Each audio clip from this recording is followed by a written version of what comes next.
बिस्मिल्लाहिर्रहमानिर्रहीम। अस्सलामु अलैकुम वरहमतुल्लाहि वबरकातुहू। अगर किसी शख्स को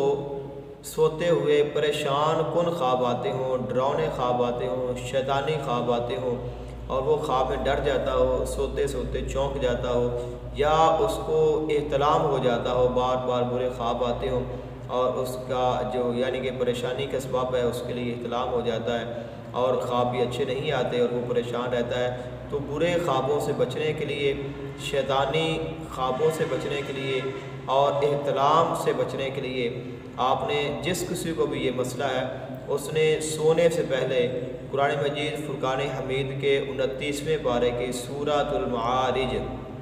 बिस्मिल्लाहिर्रहमानिर्रहीम सअला साइलुम बिअज़ाबिन वाक़ि' मुकम्मल सूरत 2 रुकू की है।